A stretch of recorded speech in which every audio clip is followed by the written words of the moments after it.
Ita siry. Umeze neza? Ego. Nenda gukumbuye sana mano.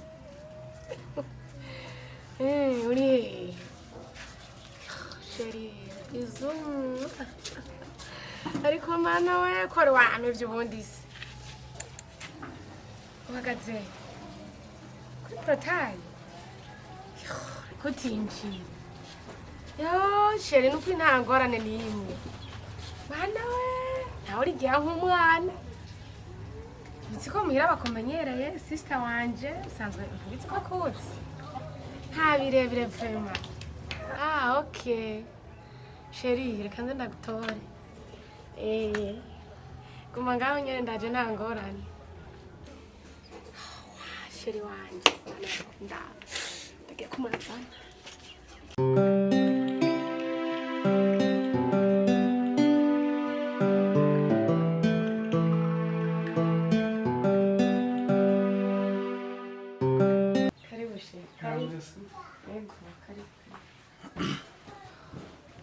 Sabe Karibu cyane. Yesu yaribaye myinshi cyane. Kuri iyi Neza turashima. ndagukumbuye gute? Asha Kazi nyene usanga umuntu yatwawe umwanya sikirenga. Sakwe? Kanyibagiko. Oya birashika nyene gusa nawe watekereje nta nakabipu kamara n'umunsi urumva nanjye sanga nakwibagiye gusa sije nyene urumva ni twese. None nenda gukumbuye gusa urumva nkumbuye byabi. Nikibazo. Sinze kuri tayari. Ntangora. Cyo byari binza. Karibu cyane ntangora. Yesu yaribaye myinshi ntakora kwa kuntu haro. Bari bamaze kwenda. Oya ayo. Chenga wari uyandi. Oya. Sakwe? Yesu yaribaye myinshi. Nivyo byagenze gute? Nyene gusa nshaka numva cyane kuko byasi. Nzi nanje na. Numva ari umuriro gusa. Nibaza nta ngorane ni kurya nyene niko byaba. Ushaka ni giti? Reka reka imana ikunzaniye ahubwo. Ushaka umuti kweri. Ndagerageza kweri nanje Yesu yaribaye myinshi. Wepo? Nari. Wari umunyu? Cyane gose. Yose n'amateke n'ibihara. Nta ngorane. Nta ngorane nanje. Kumisi nari nimari. Reka reka nta makuru ufite. Nibaza ugenderere nta gisigaye sinzi. Esha. Mugana ndagukumbuye kweri. Naje kweri. Siry. Ndagukunda sana kweri. Byavure. Aziye ngono mbere. Shaka. Letu twono twabara kunategereza. Yo kumbura afite inyenyi yo. Yo Siry. Aya pfere. Yo numva ndagukunda. Sino tugende numva na icaka kiranyisha.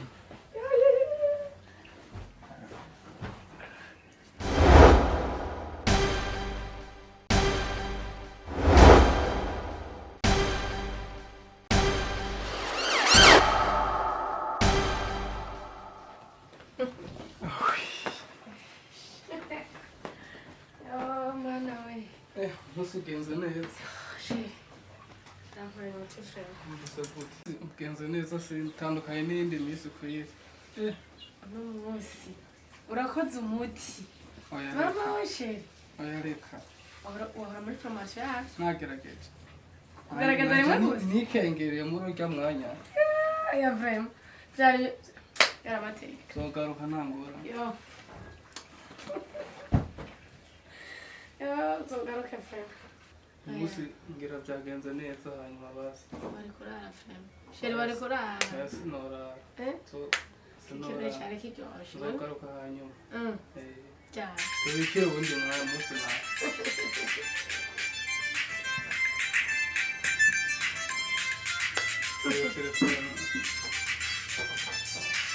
Iyo nta bikenewe cyane bindonde. Ndi kumwe nawe Siry. Sawa mangora. Ndabona agomba kumvangira. Sawa.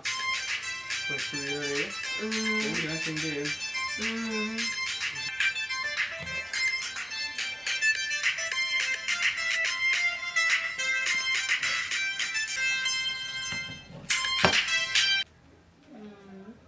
Jewe ndagiye tuzosubira.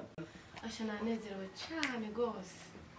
Jewe ngira ngende tuzosubira hanyuma. Ariko bihuze bigenda. Ngira ngende umwanya urandeba.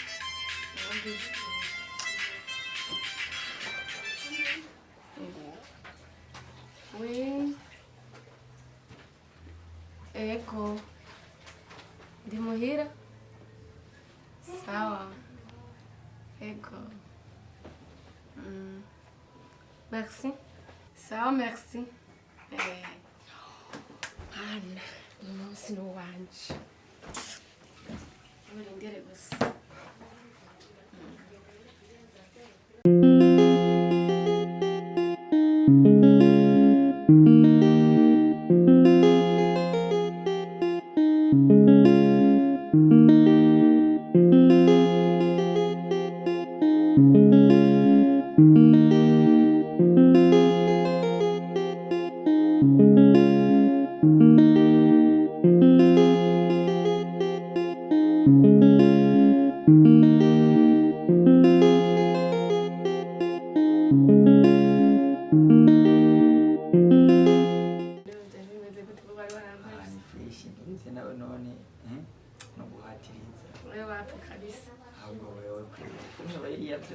ndagukumbuye none ari mukonyije shaka cy'uburambisha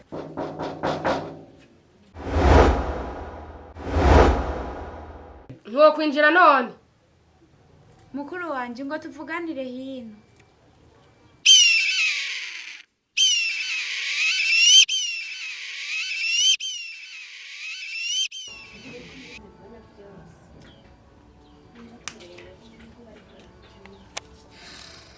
nibiki urabona ibintu nguriye wewe uratse kandi mukuru wawe gute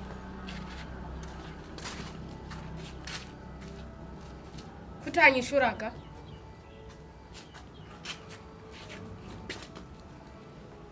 chakirofa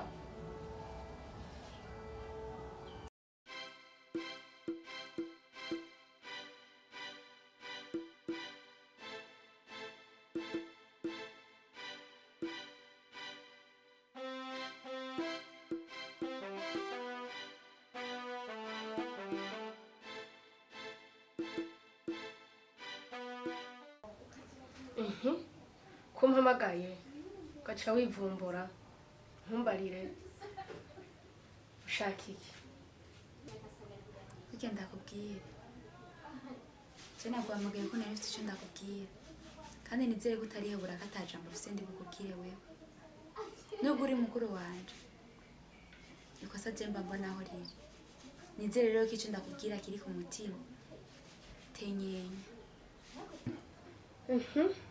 dakwa numve abavuga bobo yari mama yavyaye burya Jacqueline urubohotse uravuga ko abavuga bo ari mama yari yakuvyaye burya uribuka ari ku mfiro ijambo yoba yasize akubwiye ko yoba yaravuga ukumva kubera ko ivyo yasize avuze vyose utari kurabikurikiza ubu rero wigize serugongaha inarugongaha ivyo yasize avuze je ntariko ndakurikiza nibiki Jacqueline kwa kano kanya numva mbabaje kandi ayo makosa nayo maze iminsi ndayabona nkayirengagiza kuba je nayirengagiza suko ntayabona ariko no musi numvise igikomere ku mutima wanje bakirakirana umwe asohoka uwundi yinjira iyo ngeso ni nyabaki ibyo bisigura iki Jacqueline murambabaje ku mutima wanje nizere neza ko kwigiye mu yari kumfira yarakubwiye uzi umurikirane ariko nizere ko yakubwiye umurikirane bitavanye n'ingeso mbi wowe urimo aka kanya Jacqueline mbwira nico gituma nakubwiye tuze turagenda gusengura vyana Jacqueline ico nico cyatumye bikora ivyo byukuri ngo iki aho uravuze rero nk'abandi ngo urababaye nagira wababaye umunsi mama agenda ubu naho babajwe n'iki nashaka ndakubwiza ukuri kuri iyi si Imana ikintu cambabaje narababaye umunsi mama apfa na papa wagusenga ko wamuja gusenga wirirwa gusenga unzaniki nugaruka hari n'umunsi urazana n'igihume tigenda ugura isukari sije wangaruka nkikoka nkagusumira ubu uravuze wibonye ibere ryatutuje usigaye witubika ibitambara wabonye ko wabaye inkumi urabageze kubona yuko ataco ndakumariye je ndi mukuru wawe imyaka ndakureze jewe abavyeyi banje barapfuye ubu uragarutse urabonye ko jata akamaro maze ngo gusenga ko atanu umunsi urazuzanye na rasiyo ngo uvuye gusenga ndakwiyamye wa mukobwa umenye ko ndi mukuru wawe ara je nagenda kubwire kuba nkorera Imana ntuzuyifatire nk'agasuzuguro kandi kuba ataco nzara ntuzuyifatire nk'agasuzuguro isaha yo guhembwa je ku Mana ndabizi neza irahari ariko nawe kubera uri muri murumuna wanje sine nifuza je ko nzohembwa iciza nawe uhembwa ikibi ariko kuvyo mbona uri kurakora ikibi cyo ndabona ugiye kukironka Jacqueline mbwira kuki wahisemo gukora uwo mwuga niwe wabonye utubeshaho mbwira je mbwiza ukuri nkene ukuri kuri wewe uko je kakanya numva umengo noturika Jacqueline je numva ko akakanya umbabaje na jambo na imwe nosubira kumva novuga canke iryo sohoka kuko urandenze Jacqueline igitanda mama yadusigiye nk'iragi igitanda mama ari yakirarako ubu wirigura aciriza k'abasore abagabo abana nukirabira Jacqueline mbwira icyatumye ufata iyo ngeso wewe kuko uhisemo kuboza umutima wanje uramisemo nyene je ngende mve kuko ndumva sishobora kuguma ngaha hantu mu gihe givyo nikibikora je mfuma ngenda mveho impamvu nahise rimwe iyo ngeso ubona twari kubaho gute twojya gute wewe kumbe rasi ujya ntuzi niyizanana niyo mpamvu uri kuravuga amajambo wiyumviriye manzi umenye jewe Jack ubona nkora akazi ni kajya nyene niwe gatuma katugaburira niwe gatuma kakwambika ntahura aka kazi utegereza kugakunda aka kazi nagakoze kubera wewe none ubona twari kubaho gute twari gufungura gute nta kindi kintu nari kubona nari gukora kandi nanje ndagukunda nashatse turonke ngene dufungura turonke ngene twambara turonke ngene tubaho simbara ngene turi kurabitahura Jacqueline na kintu na kimwe gihari jeje tuma ko nemera ngonge ngo ni kubera je wakoze icaha izo nge nzojya ni kubera wakoze icaha Jacqueline n'ukuri ku Imana je ndazihe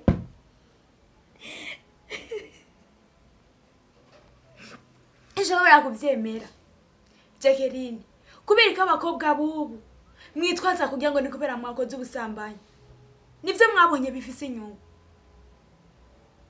Jacqueline uhitamo kimwe umbwire ndagusigiriye inzu uyikoreremo ivyo vyaha nyene hama nanje mbone kugenda no kumbwira je ngo uri kurangaburira kubera ko zicaha Jacqueline sibura kuvyemera ni ukuri ku Imana je nzogenda shumba mugabo nambire ku Mana yiwanje jewe yo sister wanje nukuri Sierra ndababaye cyane kubera mbonye ukoreye amosozi iyi nzira nari nahisemo nabona umenga niyo y'ukuri yoshobora kutubeshaho nawe ukanezererwa mugabo ko nobona wowe utuntuye ku bwajewe ndumva ico kintu nogiheba icambere mama yakunsigiye nk'iragi ndibuka amajambo menshi yagiye ambwiye yarambwiye ati Sierra ndamugusigaranye ari umwana muto nawe uzi umubere mama wiwe nk'ukuri mukuru nanje nukuri kubera ko iryo ragi mama yadusigiye aha ko nobona wowe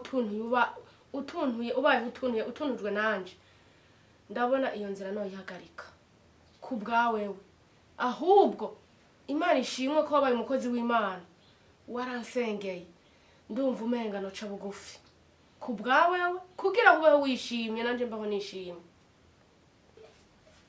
wow biranezereye rero ubundi byari binteye agahinda Jacqueline urumva nyene ko wemeye ko wakizwa nkanje jeje kintu cambere nipfuza naho ibindi byo tuma twe dufungura tuzovyiga hanyuma uremeye ko ukizwa nkanje ndavyemeye si ntaco ntokora ku bwawe urakoze Mana Jacqueline fukama ngaho dusenge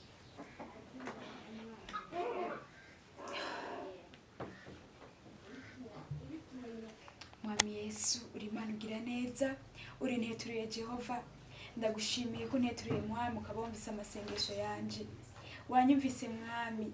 None mwami Yesu Kristo, data uri Imana, hari intama data buja nyinshi zazimiye. None mwami Yesu umuntu amazazimiye, ngushimiye kugarukanye mukuru wanje Jacqueline, nawe yari yarazimiye, ngushimiye mwami wanje kumugarukanye. None Yesu Kristo ngwino umukomeze mu murimo mwami agiye gutangura, nanje unkomeze, wongere data buje ugendagende mu ntama zindi zazimiye, ubashe kuzigarukana. Mbisavye nizeye mu izina rya Yesu Kristo, amen.